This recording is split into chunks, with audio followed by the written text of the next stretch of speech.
E estamos de volta com o canal do Mauá de Esportes, o seu canal de esporte no YouTube. E agora com um novo programa que eu quero trazer todo sábado, o Pronto Falei, nesse cenário que eu tenho que agradecer aos meus entrevistados dos programas semanais. Donizete, craque de futebol, ex-seleção brasileira. Suzete, talentosíssima do basquete feminino brasileiro. André Cury, um dos maiores nomes do tênis bauruense. E o William Seco, fera do skate modalidade street. E cada semana nós vamos enriquecer esse cenário. Porque cada semana eu vou não só falar de um esporte diferente, com um convidado diferente, mas quero também trazer o Pronto Falei, em que eu vou trazer curiosidades do esporte, mitos, tabus, qualquer assunto interessante, história boa, resenha boa para contar. E o primeiro episódio eu vou trazer um assunto que vai dar polêmica. Roda a vinheta, porque quando eu voltar eu vou falar da seleção de 82. Valeu!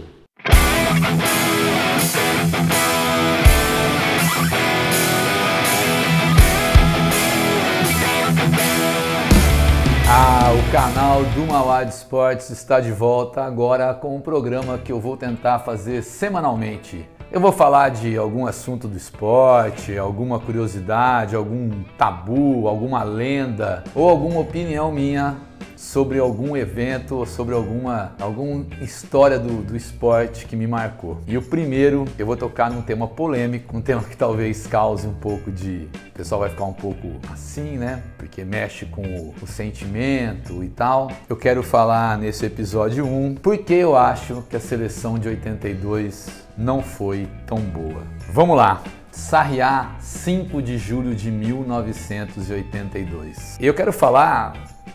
Eu vou explicar, eu vou trazer os motivos que eu acho que uma geração talentosíssima de jogadores brasileiros não venceu uma Copa do Mundo. Quero falar primeiro que essa foi a minha primeira e maior tristeza esportiva. No auge dos meus 18 anos eu me vi chorando na sarjeta da Avenida Duque de Caxias, uma das mais movimentadas de Bauru. Na época, o que eu achei é que tinha acontecido o maior pecado do futebol.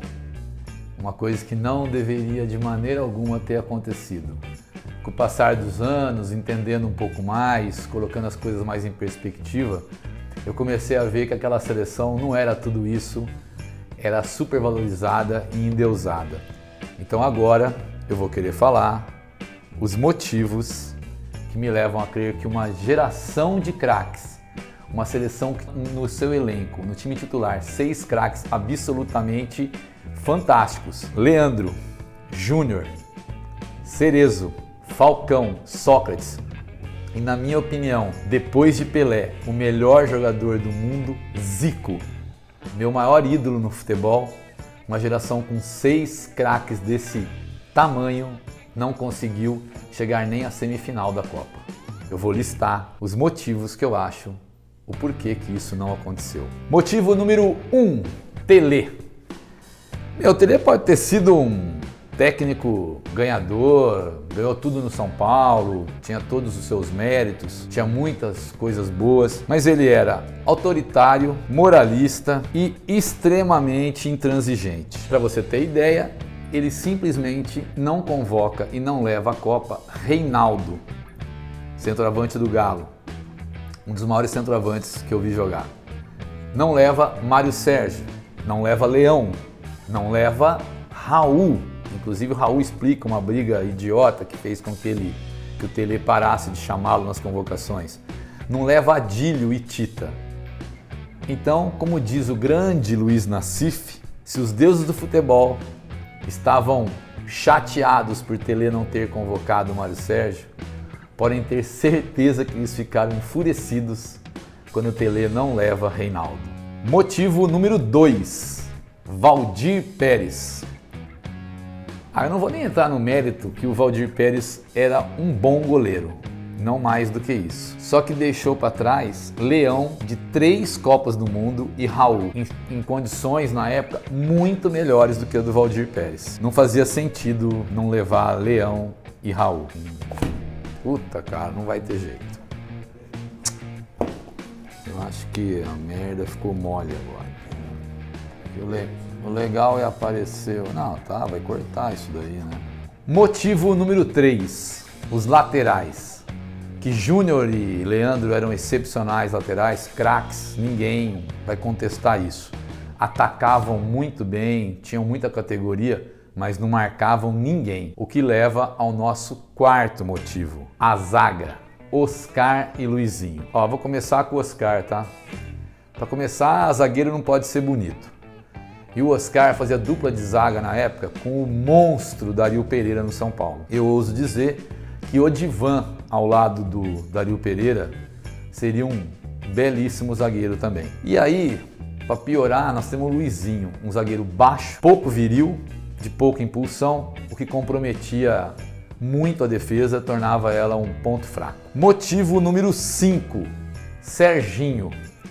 Bom, quando as coisas começam a dar errado, é uma atrás da outra, né? Careca, o centroavante titular durante toda a campanha das eliminatórias, era o titular com o Tele, se machuca faltando 4 dias para a estreia na Copa do Mundo. O Tele então é obrigado a colocar Serginho de centroavante titular e convoca Roberto Dinamite para ocupar a vaga do Careca. Não preciso nem falar que o Serginho não entendia o que o meio-campo fantástico, Cerezo, Falcão, Sócrates e Zico pensavam muito mais rápido do que ele não conseguia acompanhar, ele foi meio que um estorvo para a seleção. Motivo número 6, Éder. Bom, o Tele deixou o Mário Sérgio de fora da convocação e optou por colocar o Éder de titular, sem mais. Motivo número 7, sistema de marcação. Ninguém marcava ninguém. O meio-campo era exuberante, mas ninguém ali tinha função de marcador. Os dois laterais, idem, não marcavam ninguém. Consequentemente, sobrecarregava uma defesa que já era um tanto quanto fraca e isso contribuiu muito para que a seleção não alcançasse esse título. Faltou um Dunga, faltou um Mauro Silva, faltou até o Batista que estava nessa seleção. Motivo número 8, ambiente. O próprio Serginho Chulapa, numa das entrevistas que ele dá, ele comenta que o ambiente na seleção não era bom. O pessoal que estava fora reclamava, enfim, não era aquele ambiente que você imagina de um time que seria campeão. Motivo número 9, falhas individuais. Aí dá para fazer um programa só sobre as falhas individuais dessa seleção, tá? No primeiro jogo contra a Rússia, o Valdir Pérez toma um dos maiores frangos da história das Copas do Mundo. O Brasil só consegue virar o jogo no final com 2 chutes de fora da área, inclusive o segundo gol é nos acréscimos, e a União Soviética tem 2 pênaltis claríssimos que não é anotado a favor dela. Tá? Contra a Escócia faz 1 a 0, o jogo teria que ser fácil, faz 1 a 0, o Brasil tem um primeiro tempo muito ruim, abaixo da média, só consegue virar o jogo no segundo tempo. Contra a Nova Zelândia, até o nosso Noruska venceria a Nova Zelândia. Passamos contra a Argentina, nosso melhor jogo. Vou dar um desconto até porque a Argentina já vinha com um time envelhecido da Copa de 78. O Maradona ainda não era o Maradona que viria a ser, mas foi o nosso melhor jogo. E aí chegamos contra a Itália. A Itália é piada, né? O erro do Cerezo na saída de bola, dando um dos gols para o Paulo Rossi. Um erro de dente de leite do Júnior, que não sai quando bate escanteio e a bola é tirada da área. Enfim, a quantidade de erros muito grande para uma seleção que pensava em ser campeã do mundo. Motivo número 10, estilo de jogo. Qualquer time profissional sabe que você tem que jogar de acordo com o adversário.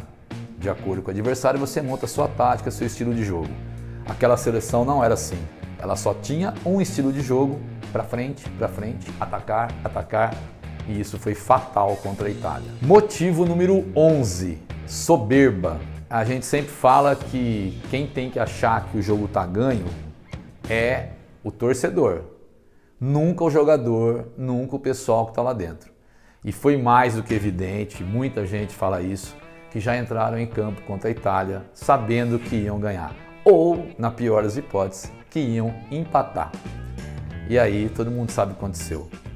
Acabou perdendo de 3 a 2, 3 gols do Paolo Rossi, que voltava de 1 ano de suspensão, que me deu pesadelo durante muito tempo.